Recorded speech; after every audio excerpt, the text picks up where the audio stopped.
BBC বাংলার অধিবেশন প্রবাহতে আপনাদের স্বাগত। আজ আপনাদের সাথে লন্ডন স্টুডিও থেকে আছি মানসী বড়ুয়া। বাংলাদেশের সর্বশেষ গুরুত্বপূর্ণ আপডেট সংবাদে আপনাকে স্বাগত। শুরুতেই সংবাদ শিরোনাম, পরে বিস্তারিত। প্রথমেই জানাবো ৩৬ দিনের নতুন কর্মসূচি ঘোষণা ১১ দলীয় জোটের। জুলাই গণ অভ্যুত্থানের স্মরণে আগামী ১ জুলাই থেকে ৫ আগস্ট পর্যন্ত টানা ৩৬ দিনের কর্মসূচি ঘোষণা করেছে বাংলাদেশ জামাত ইসলামের নেতৃত্বাধীন ১১ দলীয় ঐক্য। আজ রাজধানী মগবাজারে জামাতের কেন্দ্রীয় কার্যালয়ে আয়োজিত এক সংবাদ সম্মেলনে জোটের পক্ষ থেকে এই কর্মসূচি ঘোষণা করেন দলটির সহকারী সেক্রেটারি জেনারেল হামিদুর রহমান আজাদ। ঘোষিত কর্মসূচি অনুযায়ী আগামী ১ তারিখ থেকে অর্থাৎ শেখ হাসিনার পালিয়ে যাওয়া ৫ তারিখ পর্যন্ত মোট এই ৩৬ দিন কর্মসূচি চলমান থাকবে বলে জানিয়েছে বাংলাদেশ জামাত ইসলাম। এরপর জানাবো, টাকা পাচারকারীরা এখনো বুক ফুলিয়ে চলাফেরা করছে। সংসদে হাসনাত আব্দুল্লাহ। শেখ হাসিনার সময় যারা বাংলাদেশ থেকে ২৮ লক্ষ কোটি টাকা পাচার করেছে, অর্থাৎ যারা বাংলাদেশ থেকে $২৮০ বিলিয়ন বিদেশে পাচার করেছে, তারা এখন বুক ফুলিয়ে চলাফেরা করছে। অথচ বর্তমান বিএনপি সরকার তাদেরকে ম্যানেজ করে আবার দেশে ঢোকার সুযোগ করে দিয়েছে। এই সরকার জনগণের প্রত্যাশা কখনোই পূরণ করতে পারেনি, আর ভবিষ্যতেও পারবে না। তারা শুধু ঘুষ, দুর্নীতি, চাঁদাবাজি, রাহাজানি, মানুষ হত্যার মতো জঘন্য কাজগুলোতেই পারদর্শী এই বিএনপি সরকার বলে সংসদে কাঁপিয়ে দিয়েছেন হাসনাত আব্দুল্লাহ।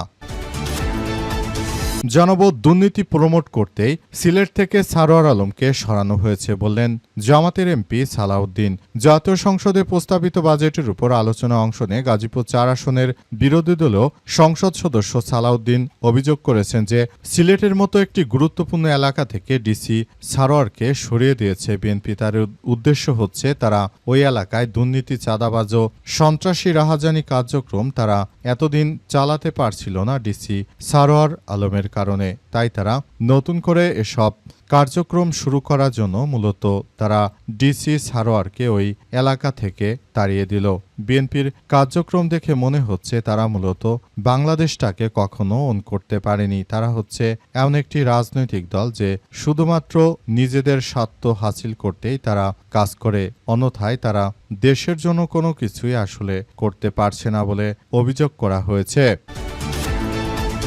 এবারে জানাবো, বাংলাদেশ চীন প্রধানমন্ত্রীর বৈঠকে ২ চুক্তি এবং ১৩ সমঝোতা স্মারক সই। চীনের প্রধানমন্ত্রী লি সিয়াং এর সঙ্গে বৈঠক করেছে প্রধানমন্ত্রী তারেক রহমান। দ্বিপক্ষীয় বৈঠক শেষে বিভিন্ন ক্ষেত্রে দুই দেশের মধ্যে সহযোগিতার বিষয়ে ২টি চুক্তি ছাড়াও ১৩টি সমঝোতা স্মারক সই হয়েছে।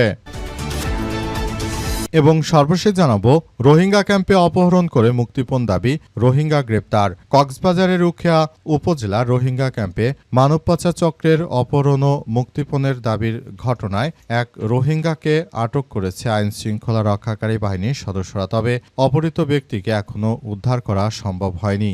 এই ঘটনার পর পুরো এলাকার পরিস্থিতি থমথমে অবস্থা বিরাজ করছে।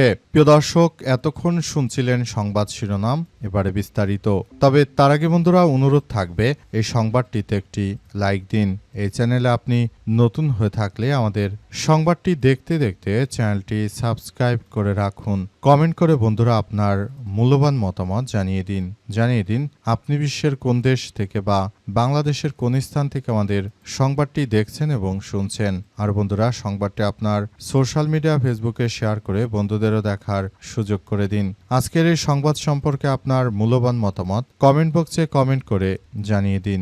গাজা যুদ্ধে আপনি যদি নিরীহ ফিলিস্তিনিদের ভালোবেসে থাকেন বন্ধুরা, কমেন্টে ইয়েস লিখে পুরো বিশ্বকে আমাদের এই তাজা আপডেটটি দেখার সুযোগ করে দিন। এবারে বিস্তারিত।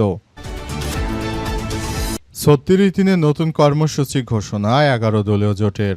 জুলাই গণ অভ্যুত্থানের স্মরণে আগামী ১ জুলাই থেকে ৫ আগস্ট পর্যন্ত টানা ৩৬ দিনের কর্মসূচি ঘোষণা করেছে বাংলাদেশ জামাত ইসলাম সহ ১১ দলীয় ঐক্য। আজ রাজধানী মগবাজারে কেন্দ্রীয় কার্যালয়ে আয়োজিত এক সংবাদ সম্মেলনে জোটের পক্ষ থেকে কর্মসূচি ঘোষণা করেন দলটির সহকারী সেক্রেটারি জেনারেল হামিদুর রহমান আজাদ। আজ সংবাদ সম্মেলনে জানানো হয়, জুলাই গণ অভ্যুত্থান সম্পর্কে জনসচেতনতা সৃষ্টি, জুলাই সনদ বাস্তবায়ন সহ বিভিন্ন দাবিতে এটি করা হয়েছে। আরও বলা হয়েছে যে এই ধরনের কার্যক্রম আসলে কোনোভাবে গ্রহণযোগ্য নয়। পুরোপুরি সবকিছু ধ্বংসস্তূপে পরিণত হয়েছে এবং সবকিছু আসলে অত্যন্ত গুরুত্ব সহকারে দেখভাল করা হচ্ছে। বিষয়গুলো নিয়ে সবাই অত্যন্ত গুরুত্ব সহকারে কার্যক্রম চালিয়ে যাচ্ছে এবং ব্যাপারগুলো নিয়ে সবাই কাজ করছে। দেখা যাক ভবিষ্যতে কোন দিকে যায়। পুরো পরিস্থিতি খুব সুন্দরভাবে কার্যক্রম চালিয়ে যাওয়ার কথা বলেছে বাংলাদেশ জামাত ইসলাম। কর্মসূচি অনুযায়ী 1 থেকে 5 জুলাই পর্যন্ত দেশের সব জেলা মহানগরে সেমিনারের আয়োজন করে। এছাড়াও 23, 24 ও 25 জুলাই চিত্র প্রদর্শনী, গ্রাফিতি অঙ্কন সহ আরও বিভিন্ন কার্যক্রম আসলে হাতে নেওয়া হয়েছে বলে উল্লেখ করা হয়েছে। এসব বিষয়গুলো খুব গুরুত্ব সহকারে দেখভাল করা হচ্ছে এবং আরও জানানো হয়েছে যে এই বিষয়গুলো নিয়ে সবাইকে এখনই অত্যন্ত গুরুত্ব সহকারে কার্যক্রম চালিয়ে যেতে হচ্ছে এবং যাতে করে নতুন করে সবকিছু খুব সুন্দরভাবে গড়ে তোলা যায়। সংসদে হাসনাত আব্দুল্লাহ বলেন যে টাকা পাচারকারীরা এখনো বুক ফুলিয়ে চলাফেরা করছে। কুমিল্লা 4 আসনে জাতীয় সংসদের নাগরিক পার্টির সংসদ সদস্য হাসনাত আব্দুল্লাহ বলেছেন যে অন্তর্বর্তীকালীন সরকার প্রকাশিত শ্বেতপত্রে দেখানো হয়েছে 28 লক্ষ কোটি টাকা বিদেশে পাচার করা হয়েছে। যারা পাচার করেছে তারা এখন গুলশান বনানী ধানমন্ডিতে বুক ফুলিয়ে চলাফেরা করে। তিনি বিকেলে জাতীয় সংসদের অধিবেশনে সব কথা জানিয়েছেন হাসনাত আব্দুল্লাহ। হাসনাত আব্দুল্লাহ আরও বলেছেন যে যারা শেখ হাসিনার সময় ধরাকে সরাজ্ঞান করত তারা কিন্তু অন্তর্বর্তীকালীন সরকারের সময় দেশে ফেরত আসতে পারেন, কিন্তু এই বিএনপি নামক দলটি তাদেরকে ফেরত এনেছে। তাদেরকে বলতে চাই এটি কিন্তু শেষ নয়, ভবিষ্যতেও এর জন্য বিএনপিকে দেশের জনগণের কাছে অনেক জবাবদিহি করতে হবে বলে জানান তিনি। তিনি আরও জানান, তাই এখনই সময়, এখনই বিএনপিকে বলতে চাই আপনারা যদি এভাবে চলতে থাকেন এবং দেশের মানুষের সঙ্গে যে প্রতারণা শুরু করেছেন সেটা যদি অব্যাহত থাকে তাহলে ভবিষ্যতে কখনোই কিন্তু আপনাদের আর এই কার্যক্রমগুলো চালাতে দেয়া হবে না। পুরো বিষয়গুলো খুবই গুরুত্ব সহকারে দেখতে হচ্ছে।